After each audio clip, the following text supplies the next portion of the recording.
It usually has something to do with the fact that the person negotiated and you didn't. Or maybe you will laugh or anything, but I don't care what you say or what you do, I know it works. Then they will send you over the offer in detail so you can analyze it like I just mentioned. And how are you going to respond to that email? Yes, I'm going to tell you. What is your walk number? What is your want number?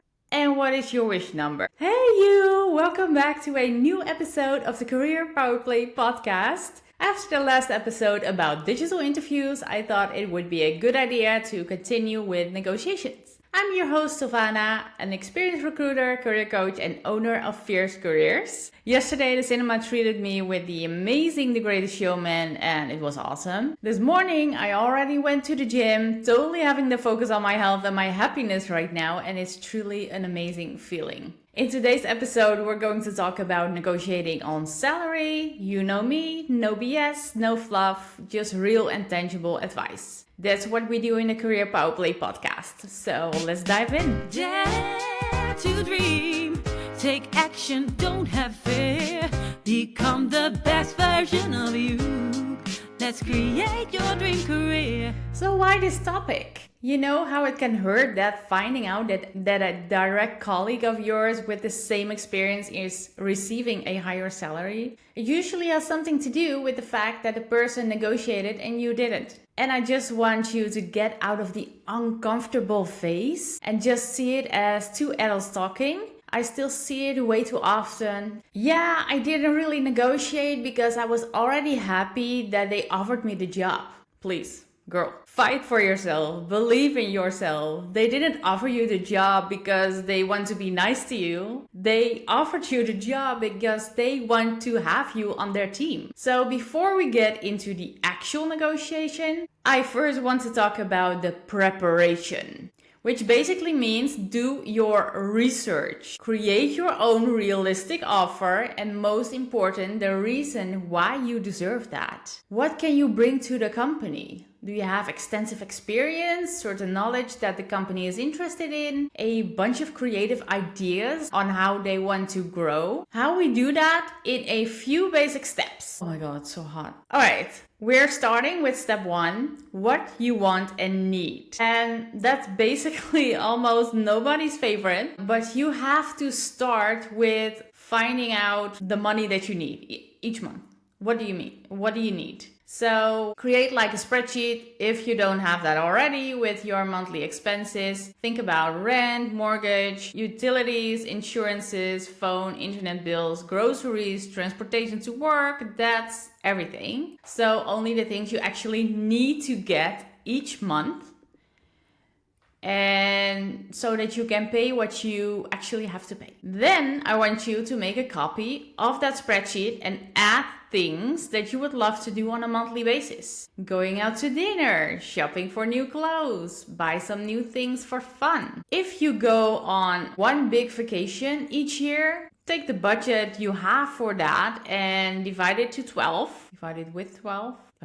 Divide it with 12. I don't know. If you're a big fan of monthly travels like me, then add that budget as well. I seriously have to get used to the fact that I currently don't have monthly travels planned because I have a big one planned in November, which I'm very excited about. All right, moving on to step 2. What else is important to you? So besides salary, what else is important to you? And for that, I have a list with certain points that you need to consider how important it is to you. So I have a list of a few things that you need to consider how important it is to you. So we're going to play a little game here. You have 100 points and you have to divide them between all these things I'm about to mention. Please think carefully and consider that those 100 points is your salary. So if you don't give any points away to the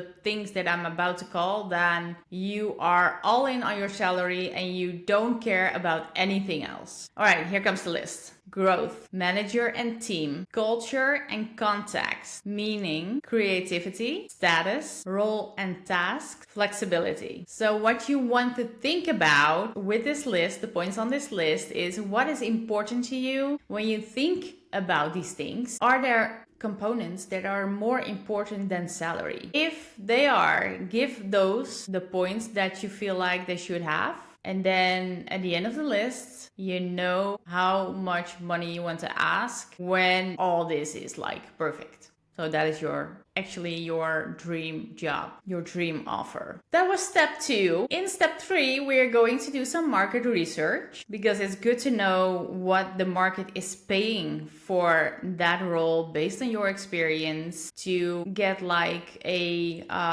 realistic offer and a realistic number that you want to negotiate on. So a website that I really like for this is Glassdoor. Look for the role that you're applying for, write down all the salaries that you see. The lowest number will be the lowest in that role, and the highest will be the top of that role.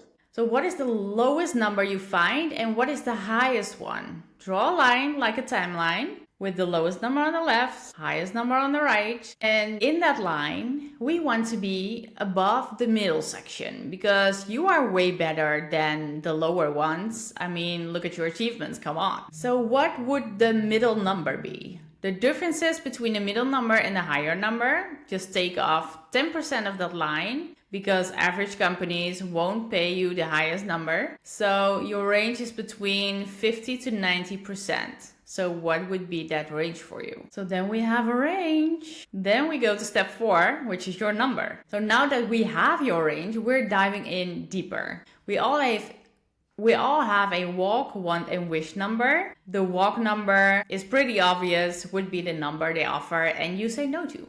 The want number is the number that you would be happily and the wish number would be the amazing, where can I sign? So what is your walk number? What is your want number? And what is your wish number? And when you're doing the market research, make sure that you are also looking at the years of experience that you have versus what other people have when they give information about their salary, because that should be aligned, because it wouldn't make sense at all if you have 4 years of experience and you see a salary from someone with 10 years of experience and you write that number down. So really take a look at the years of experience and that should be aligned with you, with your experience. When you're ready and you know the number that you're going to ask, it's time for the actual negotiations. So first I want to talk to you about mindset because mindset is so important. I know that a lot of people are like, oh, go away with your mindset shit. It is important, girl, please. All right, it's such a difference if you have the mindset of, okay, I'm just going to ask for it, but they will never give it to me. Or you have the mindset of, this is me, I'm badass, look at my achievements, I am asking for this and I'm going to get it. Such a difference. Okay, so first of all, cut the I'm never going to get it, because that will just ruin the negotiations. And if you say it and won't believe it yourself, you can't say it with confidence and it won't work. So think about, how are you going to persuade someone else when you're not even sure that you're worth it? How are you going to work without that confidence? Why would you accept an offer that is way beneath your skills and experience? As I mentioned, your mindset should be there, otherwise you don't even have the chance to negotiate. So then think about why you deserve this. Why would another one deserve a better offer than you? What are your plans and goals this year? You deserve those things. What salary or other benefits do you minimum need for these things? And I know this is going to sound silly, but put those goals around the house so that you see them constantly. It really works. It really works, because if you don't see it, it's not active. And you can think about it and it is in your head, but it's not constantly reminding you, this is your goal, this is your goal, this is your goal. And it does when you constantly walk around the house and you see your goals hanging around. So think about what you're bringing to the table. Remember that they're getting 40 hours weekly of your life. Time is money. And you should be able to have like a good conversation around that without it getting awkward, because it's just a conversation, you know? You're giving something and you want to receive something in return. That is fair. So we're going to talk a little bit more about what to negotiate, because there's more than just salary, as you probably know by now. So think about things like bonuses. Is also money, but it's not the same amount of money that you receive each month, like your salary. It is just extra money that you can grow your salary with. So think about a sign-on bonus. Think about a performance bonus. Sign-on bonus is a one-time thing. You will just get a bonus when you put your signature on the contract and you work, of course. You're not quitting after a week. And a performance bonus is a bonus that you get for performing. Also, flexible working arrangements. This is also something that you can negotiate on. If you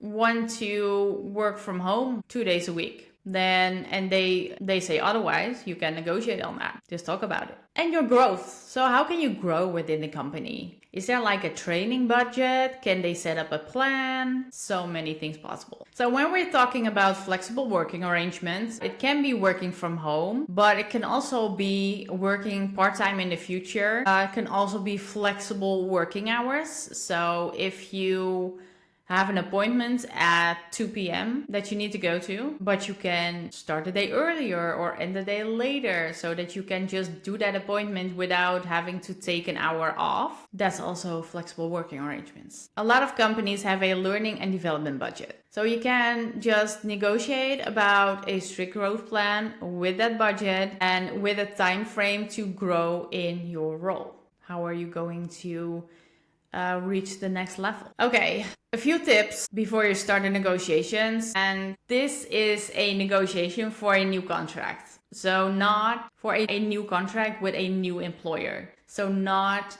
the renewing of your current contract at your employer or just a salary negotiation in between. So if you want to, and I would definitely recommend it, if you want to negotiate when you receive an offer after doing some really great interviews, these are a couple of tips I have for you. Never accept a job offer over the phone. Of course, you are freaking excited. They gave you the offer. Amazing. But don't accept it right away. All right, take a breather, let it sink in, and ask them if they want to send it over through email so you can review it in detail when your mind is a little more. And then what you do is you analyze the offer and think about, are there things missing for me in this offer? Probably, because it never is a perfect offer. So write the things down that you are missing in this. And then they will send you over the offer in detail so you can analyze it like I just mentioned. And how are you going to respond to that email? Yes, I'm going to tell you.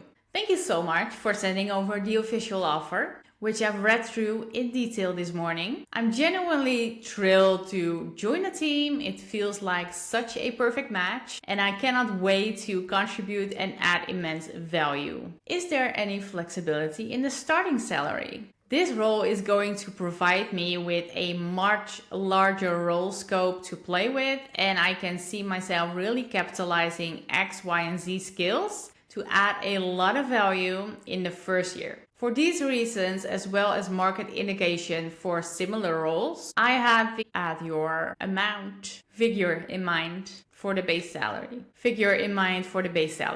Would you be able to meet me there? I look forward to hearing from you. So before you negotiate on other things, you want to wait until they get back to you on the salary. Because most of the time, you will not get a response with, yeah, sure, let's do it. They will probably get back with a counter offer, and then with giving your counter offer, you can negotiate other things besides the salary that are important to you. So those were the tips for if you are starting with a new employer. If you are having a conversation with about the extension of your contract or just about negotiations in when you have like your one-on-one with your manager, you have to make your case. So start thinking about your personal brand. If you have listened to, did I mention? No. So what is important here to make your case is think about your personal brand and know your what, your how, and your why. I will get deeper into your personal brand in a later episode, but your what, your how, and your why, that's important of your personal brand. If you are not clear on your personal brand yet, that is what I can give at this point. So your what is what you do, your how is how you do it, so your piece, and your why is why you do it, so your passion, what is your motivation to get out of bed each day to do this job? And then you are going to write down your achievements. What have you achieved when you first started in this position at this employer? What things have you done? What things have you achieved? Write those down because they will help make your case for the increase of a salary, for your salary increase. And a few final mindset tips here. Try to let go of the fact it won't work. Stop thinking about if it will work or not. Shift those thoughts to I'm doing the thing, I'm celebrating that I'm doing it. So the success is in getting out of your comfort zone and not so much in the outcome. And remind yourself that even if it's a no, it doesn't mean that you will lose the job. It doesn't mean that you will lose the offer if it's a new job for you. It just means no to the offer it just means no to the counter offer that you did, but not to the position because they still want you. So keep that in mind and make it a friendly conversation. There's no need for aggression. I know that there are a lot of people that feel like they have to use aggression when they are negotiating on a contract but I don't really get it. Why would you do that? Don't be aggressive, just be friendly, because they would be more willing to give you when you're friendly. They would be more willing to give you what you want when you're friendly than when you're being aggressive. It's not impressing. And also, there's no need to constantly fill the silence. You can pause after you ask a question. If it gets quiet, don't try to fill it up with something else you want to say. Just keep it and that is the confidence, that is the mindset. Ask your question, pause, let the other person respond. And I know that a lot of people will respond to this with, yeah, right, or maybe you will laugh or anything, but I don't care what you say or what you do, I know it works. So you want to get in the power pose. My friends, I don't know how many of you have seen Grey's Anatomy, but you know what Amelia always does before she is going to operate on somebody. She is going to do the superwoman pose. It helps. So do the power pose just before your conversation. It helps you. It increases your confidence. It just does. Ooh. All right. If you take away 3 things from this episode, I want you to remember that you do the necessary prep work before your negotiations, know what to ask and why you should get it, and make sure that you're feeling confident before you get into the negotiations. Good luck with your fierce negotiations because you got this, girl. Make sure to subscribe to the podcast so that you won't miss the next episode. And remember, power isn't given, babe, it's played. See you next week. Bye.